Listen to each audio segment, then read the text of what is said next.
Ama namin, pakinggan mo po ang pagtawag namin sa iyong banal na pangalan. Basbasan mo po ang aming pagtitipon at kami kaluguran mo sa araw na ito. Pagyamanin mo po, Panginoon, at maging nakaayon sa iyong kalooban ang aming pagkikita-kita mula sa simula hanggang katapusan. Masalamin nawa namin ang layunin mong dakila sa aming buhay at maisagawa namin ngayon ang aming mga gawain na may kabutihan at pag-ibig sa aming kapwa. Kami po'y naniniklohod sa iyong harapan na kami iyong patnubayan at iwaksi sa aming kaisipan ang anumang masasamang kaisip, inggit at pakikipag-alit sa aming mga kasama. Bigyan mo kami ng sapat na lakas at katalinuhan upang may bahagi naman namin ang aming makakaya sa aming mga kasama sa pagtitipon na ito. Ilagpo sa aming diwa at puso ang pagmamahal na hindi naghihintay ng anumang kapalit. Bagkus ay bukas palad na magkakaloob ng anumang tulong. Panalangin namin ang lahat ng ito. Amen.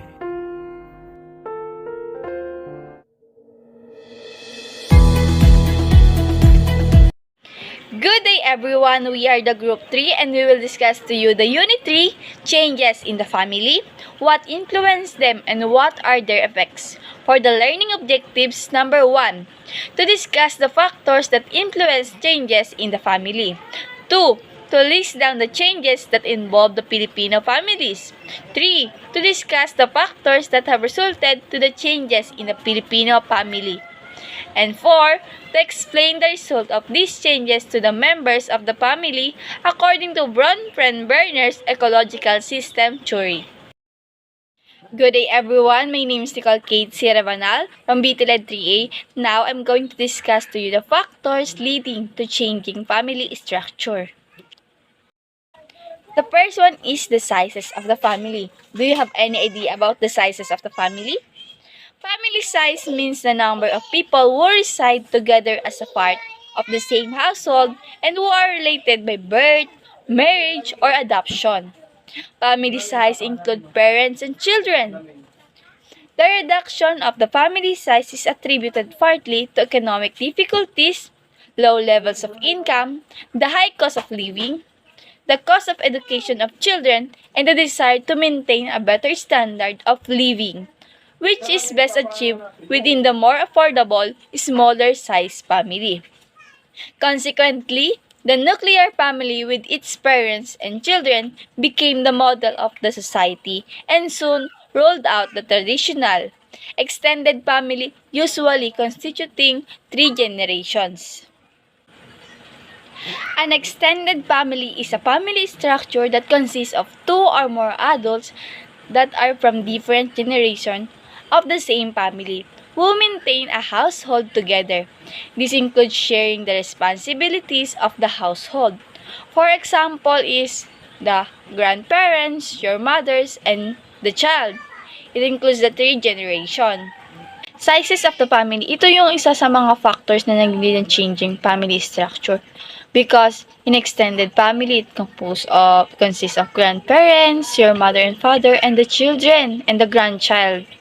Siyempre, pag mas malaki yung pamilya, mas malaki yung nagiging gastos. Yung mga lumalabas na pera, yung mga kailangang bilhin para sa pamilya. Pag nuclear family naman, it consists of mother and father and the children. Mas kakaunti lang yung mga dapat bilhin, yung mga magiging pangangailangan. I'm Stephanie Sangalang, your next reporter.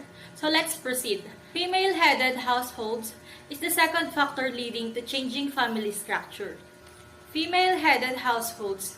The increase in the female-headed household is due to a variety of reasons including widowhood, migration, non-marital fertility, and non-marital instability by Bruce and Lloyd, 1990.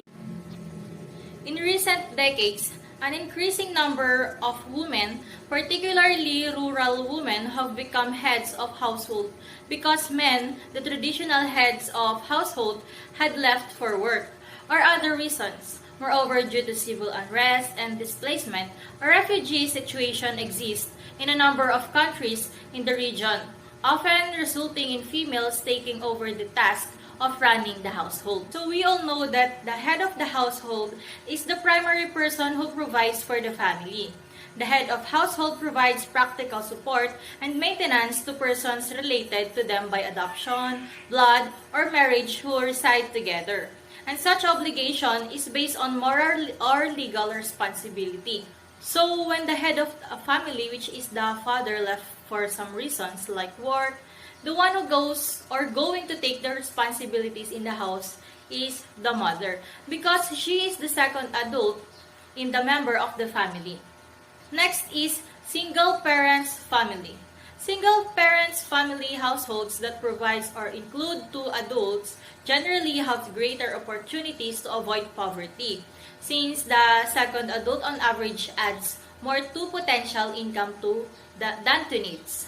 Thus, declines in marriage and increases in divorce are both poverty increasing. Cohabitating couples may capture some benefits as marriage, though the implications of cohabitation for official poverty measures as well as for actual economic well-being are complex. In single parents family, it is the family that have only one adult providing the needs of the family because the married couple has separated or what we call divorce. Separated parents family.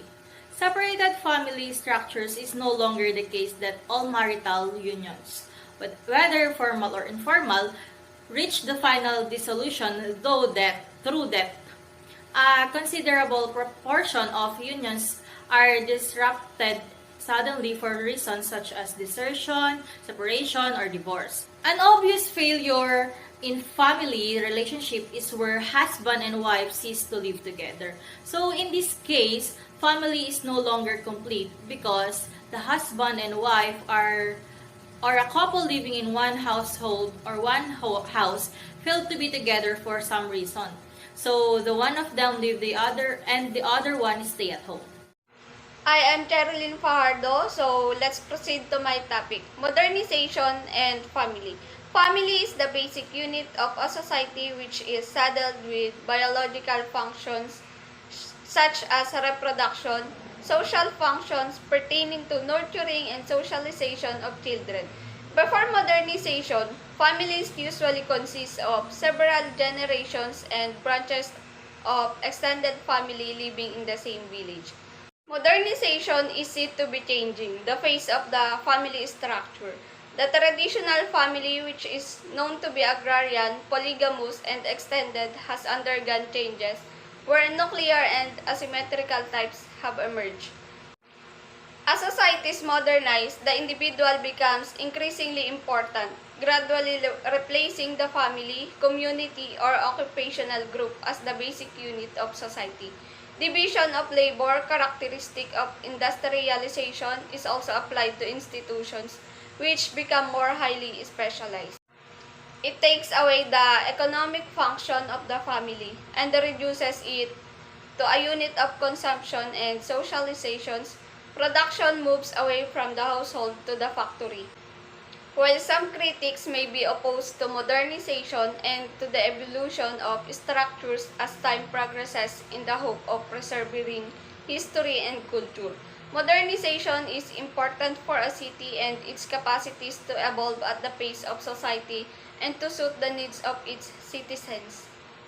Next is rural-urban migration. The term migration refers to the movement of population from one place to another. It may be of temporary or permanent type. Some migrations are forced, voluntary, permanent, and temporary, international, and regional. Migration is one merely a reallocation of human resources but is a process which has threefold impact. On the are experiencing immigration, on the area experiencing outmigration, and on the migrants themselves. The purpose of migration may be employment, business, education, family movement, marriage, calamity, etc. This causes three things to happen. Urban growth. Town cities are expanding, covering a greater area of land. Urbanization, an increasing proportion of people living in towns and cities. Megacities, those with over 10 million people. People are attracted to urban areas because they think that they will have greater opportunities there. For many, life is better but some end up in poverty. Hi everyone, it's Mark Kenneth Miguel. In this part, I'm going to discuss the contribution of globalization to changes in the family structure. Globalization seems to have greatly influences in the family structure of households. It has led to new lifestyles which are associated with family disruption and social and domestic violence. Globalization has given birth to some form of hybrid identity, which is not favoring the traditional family structure. The movement of people from rural to urban areas has accelerated, and the growth of cities in the developing world especially is linked to substandard living for many. Family disruption and social and domestic violence are increasing. Issues attributed to globalization included copied lifestyle and values, exposed families to external information that contributed to change in family structure. It had led to borrowed family behaviors and practices leading to breakups, linked it to new definition of parental roles and responsibility, erosion of cultural family values, separation and neglect of family matters, birth control methods, thus small families, and interracial marriage. That's all for my topic. Thank you. Good day, my name is Eloisa Rodriguez and I will do the continuation report of Sir Mark Kenneth Miguel. What you can see in the photo. Okay, do you have any idea about it? Okay, very good. It's Bronfenbrenner's ecological theory, understanding the influences of changes in the family. But first, who is Yuri Bronfenbrenner? He was born on April 29, 1917 in Moscow, Russia, and died on September 25, 2005 in Ithaca, New York, USA. He is a Russian-born American psychologist, best known for having developed human ecology theory, which is the ecological system theory, in which individuals are seen as maturing not in isolation but within the context of relationships such as those involving families, friends, schools, neighborhoods, and society. Okay, Bronfenbrenner divided the entire ecology system in which human growth occurs into 5 subsystems that are organized socially, means nakaayos sila or may pagkakasunod-sunod. From the microsystem, mesosystem, exosystem, macrosystem, and the last one is the chronosystem. Okay, first, what is the microsystem? Okay, the microsystem is the first. It is the first level of Bronfenbrenner's theory and are the things that have direct contact with the child in their immediate environment, such as the parents, siblings, teachers, and school peers. And one real example of Bronfenbrenner's biological or ecological model is the relationship between a child and his parents.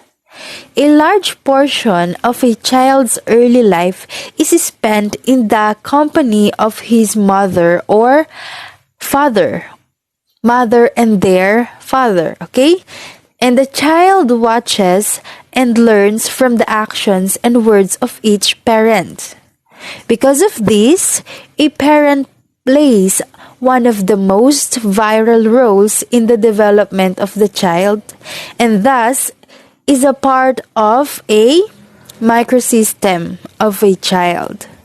A parent has the opportunity to show the child a love, a comfort, acceptance, and safety to help the child grow into a strong and confident individual. What is mesosystem? The next level of ecological system theory is the mesosystem, right? The mesosystem consists of the interaction between the different parts of a person's microsystem. The mesosystem is where a person's individual microsystems do not function independently, but are interconnected and exert influence upon one another. An example of Bronfenbrenner's mesosystem would be a parent-teacher conference at a school. Individually, the parent and the teacher are a part of a student's microsystem. They are each examples of the student's immediate relationships.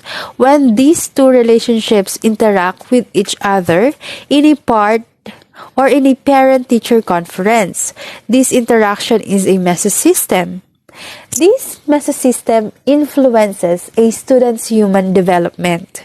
The parent-teacher conference helps to ensure that the child is getting the same interventions at home and at school.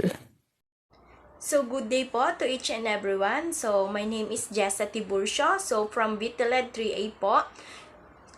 I-continue ko lang po yung report po ni Ma'am Eloisa Rodriguez po. So, ecosystem. Larger institutions such as the mass media or the healthcare system are rapidly to us a ecosystem.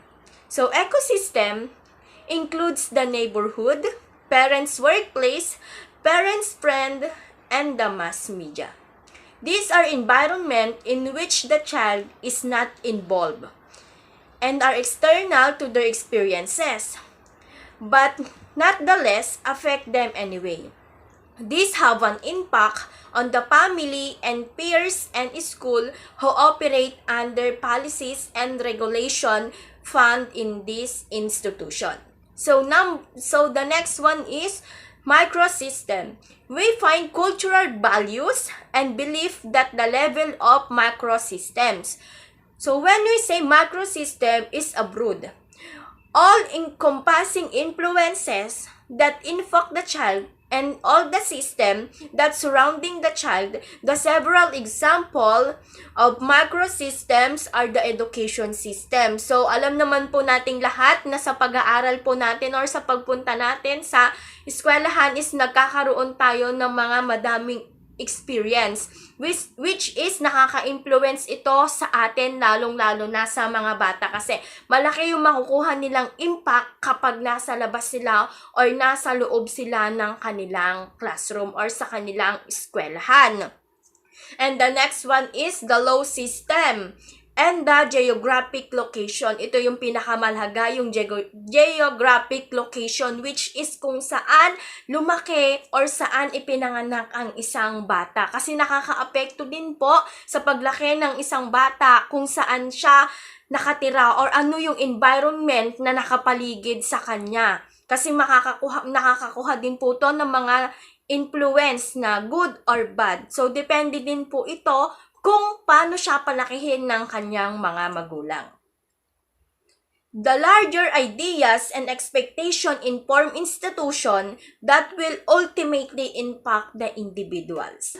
When we say chronosystem, all of this happened in an historical content referred to as the chronosystem. Cultural values changes over time. The chronosystem includes the transition and shift of one's lifespan. This may also involve the socio-historical content that may influence a person, like for example, divorce, as a major life transition may affect not only the relationship of the couple but the behavior of their child. Kasi maaaring maapektuhan ang paglaki ng bata kapag divorce ang kanyang mga magulang. Kasi maaaring magrebelde ang kanilang anak dahil hinahanap nila ang kalinga ng buong pamilya. Kaya dapat po, sabi nga, ang pinagkaisa ng Diyos is hindi kayang paghiwalayin ng tao. Kaya mas maganda na magkaroon ng buong pamilya kaysa watak. Kasi maaaring makaapekto ito sa paglaki ng isang bata. As the policies of educational transition are governments in certain political climates, development occur at the point in time. The changing Filipino family. The Filipino family is in transition not only in terms of structures but also in values, morals, and other practices. Below are some examples of changes, compositions, and relations Filipino families have been experiencing. Number 1. Families have become smaller. According to my research, each one of us puts pressure on the natural world, consumes the Earth's finite resources, and contributes to climate change. One of the most effective ways that we can help our planet today is by choosing to have a smaller family. Smaller families can free you to devote more money and time to other aspects of your lives and communities, such as friendships, careers, volunteering, and activities that give you purpose and pleasure. If do what to experience the pleasures and challenges of becoming a parent, you might find raising your children much easier if you have a small family. Number 2. Increase in urban migration from Manila, Metro Cebu, Metro Davao. It is driven by pull factors that attract people to urban areas and push factors that drive people away from the countryside. Employment opportunities in cities are one of the main pull factors. Many industries are located in cities and offer opportunities of high urban wages. Number 3. Having house husbands. The new normal has also convinced more fathers to choose staying home with the kids over commuting to the office. It is simply safer and more economical for one parent to stay home while the world outside grapples with the present situation. And if the wife can earn more from her full-time job, liberal gender norms today make it more acceptable for the husband to take over the home duties. Number 4. Children of the millions of overseas Filipino workers are being raised not by their parents but by the other family members. No parent wants to leave her child, but in the Philippines, it can feel like there is no other choice. Unable to earn enough money at home, an estimated 2.2 million Filipinos work overseas last year, according to the Philippine Statistics Authority. The majority were women, many hoping to give their child a better future. Number 5. Delayed marriage is getting to be the practice. There are many who decide to get married after some time of living together. Heterosexual couples who have been together under one roof for many years, though they remain unmarried. Delayed marriages are getting to be the practice. There are many who decide to get married after some time of living together. Others choose to marry later in life when they are already more stable. Number 6. The emergence of solo-parent families is also notable. Some are solo-parents also temporarily because of migration for work of the partners, but others are widowed or separated, and thus being also solo-parent is more permanent. Number 7. There is also emergence of transnational family defined as family members living in different countries. This transnational family is a direct offshoot of labor migration, which is estimated to be about 10% of the country's population. Number 8. A family who is composed of a single parent raising adult child or children. A person can become a single or sole parent for many different reasons. You may have chosen to start a family on your own, you may be separated or divorced, or the other parent may have died. As a sole parent, you may worry about whether you can create the happy, healthy family environment your child needs. Number 9. Same-sex couple raising adopted children or children of their own. An adoptive family gets to fulfill their dreams of parenthood. Their family grows with the addition of a child, and also, in the case of an open adoption, their child's biological family. Adoption can also bring a family to learn about the appreciate other cultures. In general, adoption can be a good choice for all those involved because it improves their overall quality of life. The Filipino family is in transition. This is evident in the changing nature of union formation marked by increasing proportion in a live-in arrangement and emergence transnational families and solo parenting. It is not about the composition. What matters is the quality of relationship. There are other factors that contribute to this changing view of the composition of the Filipino family, such as their concept of marriage, divorce, sex education, and etc. There are a lot of challenges confronting the Filipino family today, such as more women are becoming breadwinners and head of households. Gadgets become the substitute parent of a child. Socialization in the family is neglected, and many more.